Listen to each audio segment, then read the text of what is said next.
नमस्कार। आज हम मार्क्स के वर्ग संघर्ष या the theory of class struggle पर चर्चा करें। मार्क्स द्वारा प्रतिपादित वर्ग संघर्ष का सिद्धांत ऐतिहासिक भौतिकवाद की उपसिद्धि और साथ ही अतिरिक्त मूल्य के सिद्धांत के भी अनुकूल है।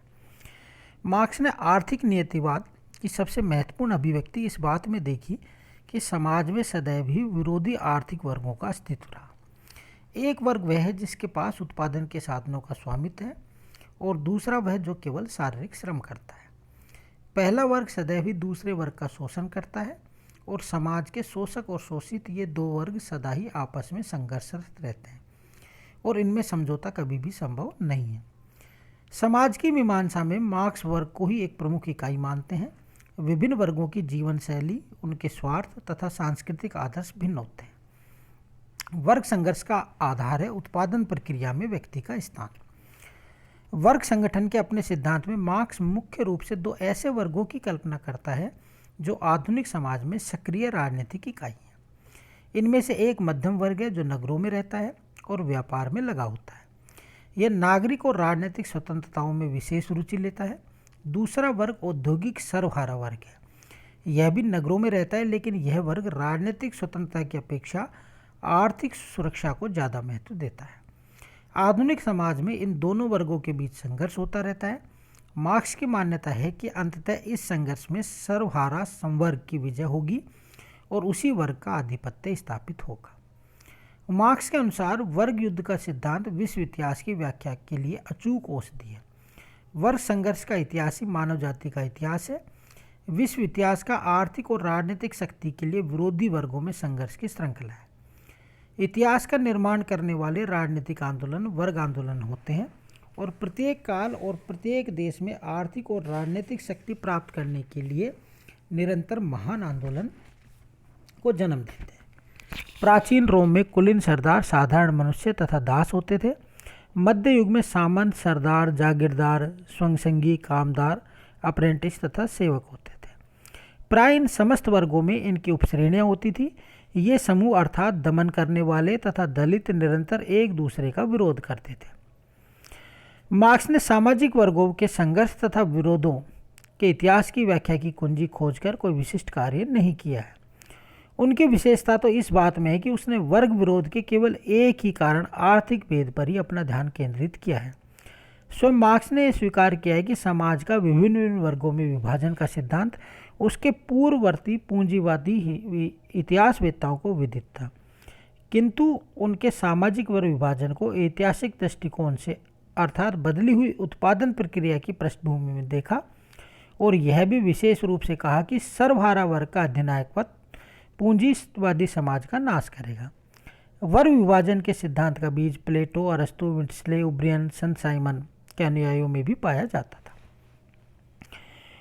मार्क्स का कहना है कि पूंजीपति वर्ग और श्रमिक वर्ग दोनों एक दूसरे की आवश्यकता है। श्रमिकों के अभाव में पूंजीपतियों के कारखाने बेकार पड़े रहेंगे और यदि पूंजीपति श्रमिकों को कारखाने में नियुक्त नहीं करेगा तो वे बेरोजगार हो जाएंगे और भूखे मरने लगेंगे। लेकिन चाहे दोनों एक दूसरे की कितनी भी आवश्यकता हो, दोनों के हितों में संघर्ष अनिवार्य है, जिसमें अंतिम विजय श्रमजीवी वर्ग की ही होती है। मार्क्स के अनुसार जिन शास्त्रों से बुर्जुआ ने सामंतवाद का अंत किया था, वही शस्त्र अब संपत्तिशाली वर्ग के विरुद्ध प्रयुक्त हो रहे हैं। मार्क्स ने बुर्जुआ या श्रमजीवी शब्दों की स्पष्ट रूप से कहीं भी व्याख्या नहीं की है। श्रमजीवी वर्ग की केवल एक परिभाषा उपलब्ध है जो एंजिल्स की दी हुई है। उसके अनुसार श्रमजीवी वर्ग समाज का वह वर्ग है जो अपने जीविकोपार्जन के लिए पूर्ण रूप से अपने श्रम के विक्रय पर निर्भर होता है, न कि पूंजी के द्वारा लाभ प्राप्त पर। उसका सुख दुख, जीवन मरण और उसके संपूर्ण अस्तित्व उसके श्रम की मांग पर निर्भर करता है। जहाँ तक बुर्जुआ का प्रश्न है, संभवतः लेनिन ने भी कहा था कि बुर्जुआ उस संपत्ति का स्वामी है जिसका उपयोग वह श्रमजीवी के श्रम से अवैध लाभ प्राप्त करने के लिए करता है, अर्थात वह श्रमिकों से काम लेने के लिए उन्हें अपनी संपत्ति पर नियुक्त करता है, किंतु उन्हें श्रम के अनुपात में मजदूरी नहीं देता है। मार्क्स कहता है कि पूंजीपति स्वाभाविक रूप से मजदूरों को कम से कम वेतन देना और उनसे अधिक काम लेना चाहते हैं। दुर्भाग्यवश इस द्वंद्व में श्रमिक ही घाटे में रहते हैं। श्रम नाशवान होता है, अतः उनके श्रम का क्रेता शीघ्रता से मिलना चाहिए, अन्यथा उस श्रम का संग्रह नहीं किया जा सकता। क्षुधा और अभाव की स्थिति में श्रमिक लंबी प्रतीक्षा नहीं कर सकता, फलतः पूंजीपति के सामने झुकने को विवश हो जाता है। इस तरह की स्थिति पूंजीपतियों और मालिकों के हाथों में शोषण का एक महान अस्त्र सौंप देती है, जिससे श्रमिक कभी पसंद नहीं करता है। शोषण के विरुद्ध चेतना जागृत होने पर श्रमिक पूंजीपतियों के विरुद्ध विद्रोह करता है और पूंजीपति उस विद्रोह के विनाश के लिए निरंतर प्रयत्न करता है। इस तरह उत्पादन की प्रत्येक प्रणाली में इन दोनों वर्गों में एक स्थायी विरोध उत्पन्न हो जाता है। मार्क्स के अनुसार कुछ ऐसे और भी कारण हैं जो इन दोनों वर्गों में संघर्ष को बढ़ावा देते हैं। पूंजीपति जो उत्पादन के साधनों के स्वामी होते हैं, समाज के आर्थिक जीवन पर तो नियंत्रण रखते ही हैं, वे सामाजिक, वैज्ञानिक और राजनीतिक संस्थाओं को भी अपने उद्देश्य की पूर्ति के लिए अनुकूल बना लेते हैं। शासन सत्ता उन्हीं के हाथों में होती है, जिसका वे ऐसे कानून बनाने में अनुचित प्रयोग करते हैं जिससे उनकी स्वार्थ सिद्धि होती है। मार्क्स कहते हैं कि इस संघर्ष का अनिवार्य परिणाम पूंजीवाद का विनाश और सर्वहारा वर्ग की विजय के रूप में होगा। सबसे पहला है पूंजीवाद के व्यक्तिगत लाभ की दृष्टि से ही उत्पादन। पूंजीवादी व्यवस्था में उत्पादन समाज के हित और उपभोग को ध्यान में न रखकर विशेष रूप से व्यक्तिगत लाभ के लिए ही होता है। दूसरा, पूंजीवाद में विशाल उत्पादन तथा एकाधिकार की ओर प्रवृत्ति। पूंजीवादी व्यवस्था में बड़े पैमाने पर उत्पादन एवं एकाधिकार की प्रवृत्ति होती है, जिसके परिणाम स्वरूप थोड़े से व्यक्तियों के हाथों में पूंजी एकत्र हो जाती है और श्रमिकों की संख्या बढ़ती जाती है। इस तरह पूंजीवादी वर्ग अपने विनाश के लिए स्वयं श्रमजीवी वर्ग को शक्ति प्रदान करता है। तीसरा, पूंजीवाद आर्थिक संकटों का जन्मदाता है। पूंजीवादी उत्पादन प्रणाली समय समय पर आर्थिक संकट उत्पन्न करती है। बहुधा उत्पादन श्रमिक वर्ग की क्रय शक्ति से अधिक हो जाता है। तब लाभ की कोई आशा न रहने से पूंजीपति उत्पादित माल को नष्ट करके माल का कृत्रिम अभाव पैदा करते हैं और इस तरह अस्थायी आर्थिक संकटों को जन्म देते हैं। नेक्स्ट है पूंजीवाद में अतिरिक्त मूल्य पर पूंजीपतियों का एकाधिकार। पूंजीवाद में उत्पादन व्यक्तिगत लाभ के लिए किया जाता है, अतः पूंजीपति अतिरिक्त मूल्य को अपने पास रख लेता है, जबकि न्याय की दृष्टि से यह मूल्य श्रमिक को मिलना चाहिए। अतिरिक्त मूल्य वह मूल्य है जो श्रमिक द्वारा उत्पादित माल की वास्तविक कीमत और उस वस्तु की बाजार कीमत के मूल्य का अंतर होता है। पूंजीपति इसे श्रमिकों से छीनकर उनका शोषण करता है। पूंजीवाद में व्यक्तिगत तत्व की समाप्ति।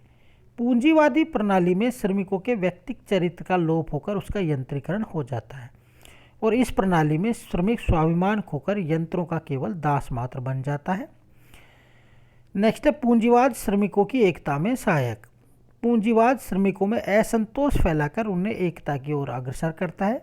इसके अतिरिक्त पूंजीवादी प्रणाली में अनेक उद्योग एक स्थान पर एकत्र हो जाते हैं, जिनमें लाखों श्रमिक काम करते हैं और ये श्रमिक परस्पर मिलते जुलते हैं, जिससे उन्हें पारस्परिक कष्टों को समझने व अपने संगठन को सुदृढ़ करने की प्रेरणा मिलती है।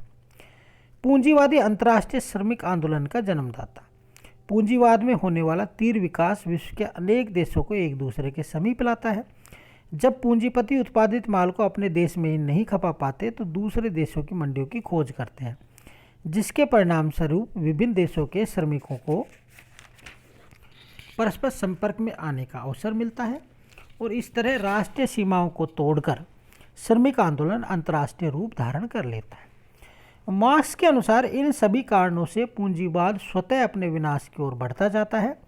मार्क्स का विश्वास था कि श्रमजीवी वर्ग की क्रांति के बाद श्रमजीवी वर्ग का अधिनायक तंत्र स्थापित हो जाएगा, जिसमें सैन्य सैन्य संपत्तिशाली वर्ग के अंतिम अवशेष भी समाप्त कर दिए जाएंगे और उसके पश्चात एक वर्ग विहीन और राज्य विहीन समाज की स्थापना होगी। पूंजीवाद के विनाश के लिए श्रमिक वर्ग किस प्रकार तैयार होगा और किस तरह समाजवाद की स्थापना होगी, इन सब बातों का उल्लेख मार्क्स ने अपने कम्युनिस्ट मैनिफेस्टो में किया है।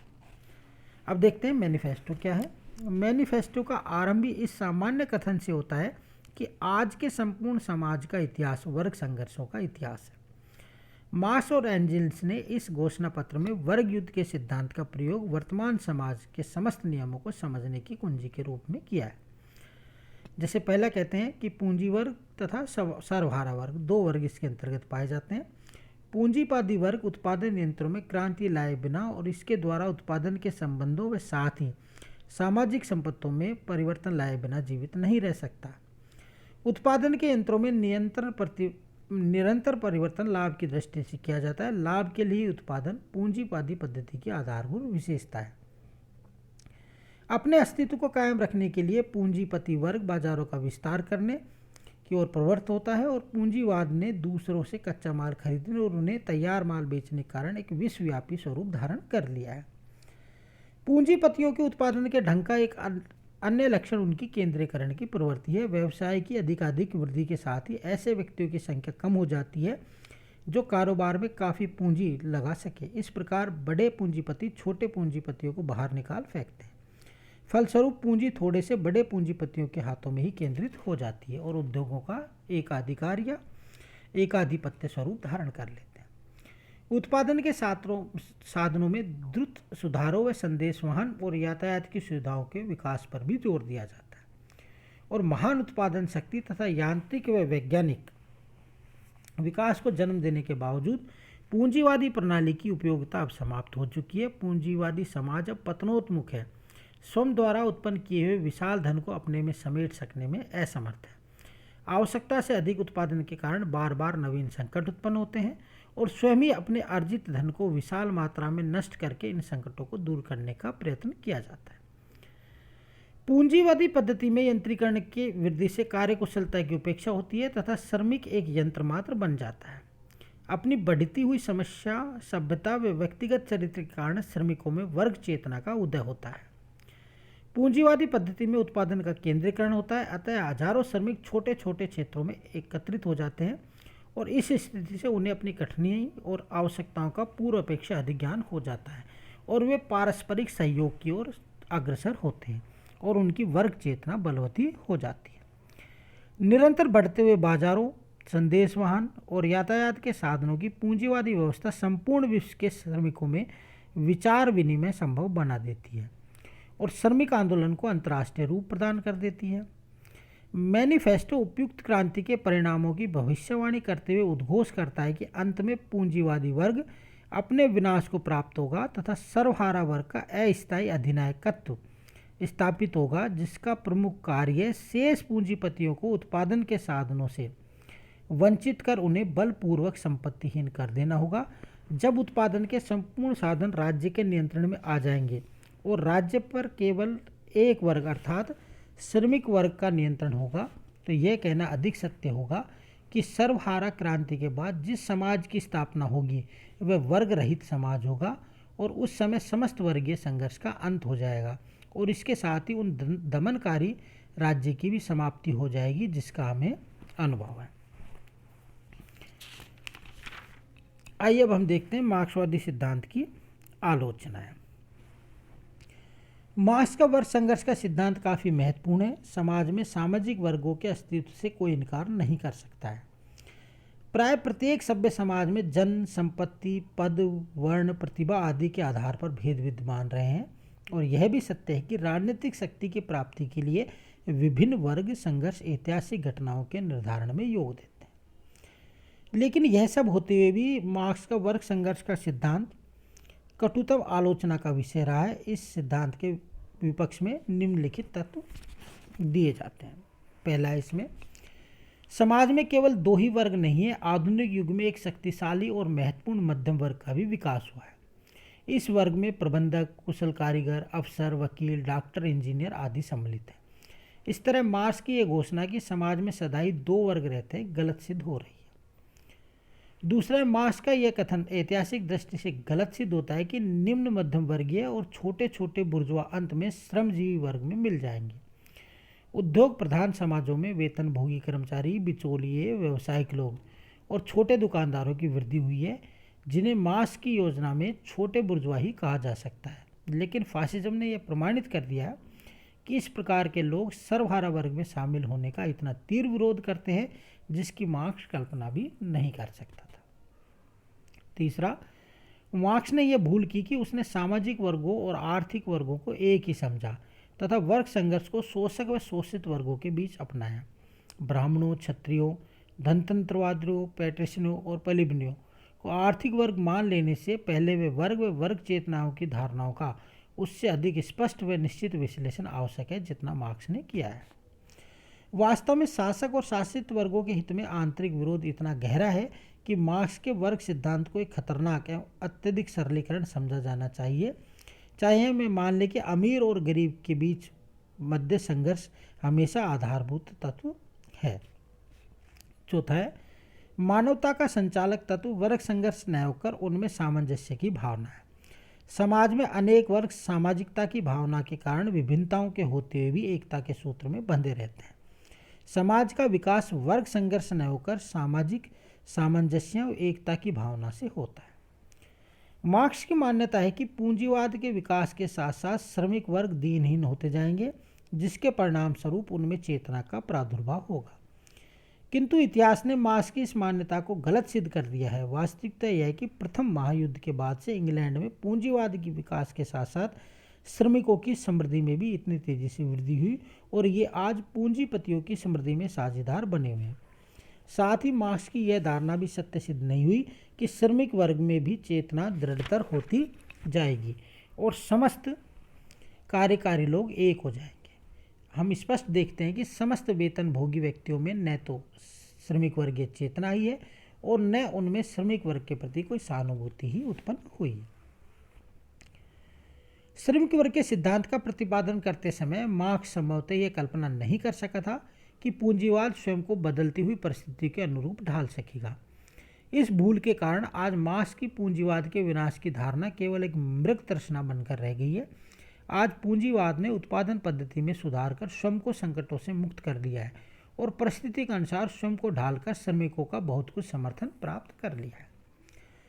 मार्क्स और एंजेल ने यह विचार प्रकट किया कि श्रमिक वर्ग की क्रांति सन्निकट आ चुकी है क्योंकि पूंजीवाद अपने विनाश के लिए पक चुका है।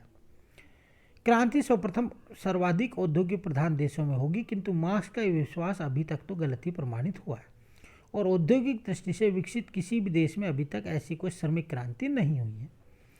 मार्क्स ने यह भविष्यवाणी की थी कि पूंजीवाद उत्पादन की विधि से धीरे धीरे व्यवसायों का रूप धारण विशाल हो जाएगा और अंतर्राष्ट्रीय ट्रस्ट या कार्टेल बन जाएंगे। इस प्रकार पूंजी उत्तरोत्तर थोड़े से व्यक्तियों के पास संचित हो जाएगी।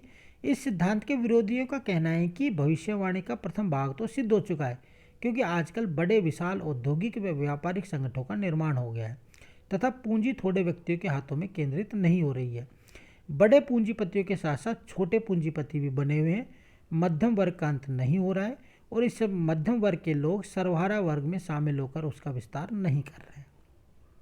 नौवां है, मार्क्स की यह धारणा कि समस्त संसार के पूंजीपतियों का समान उद्देश्य व हितों में संचालित होने वाला एक ही वर्ग है, वह सही नहीं है।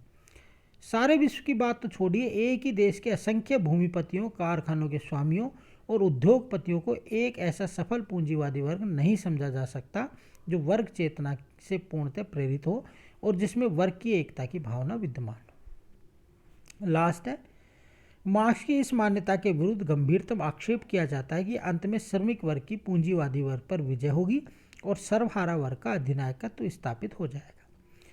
वर्ग संघर्ष का अंत निश्चित रूप से पूंजीवाद के विनाश और समाजवाद की स्थापना से होगा। इसका कोई वैज्ञानिक आधार नहीं है। यह आधारणा केवल आकांक्षा और आशा की अभिव्यक्ति है, तथ्यों पर आधारित तर्कसम्मत परिणाम नहीं है। और लास्ट है, इसके अंतर्गत वर्ग संघर्ष का सिद्धांत एक दूषित और हानिकारक सिद्धांत है जो सहानुभूतिपूर्ण सहयोग व भ्रातृत्व के स्थान पर घृणा के प्रचार की शिक्षा देता है। कौटिल्य तो यहाँ तक कहता है कि मार्क्स का वर्ग संघर्ष का सिद्धांत ही आधुनिक कष्टों, रोगों और यहाँ तक कि फांसीवाद का भी जन्मदाता है। संघर्ष विनाश का लक्षण है, निर्माण का नहीं। Thank you.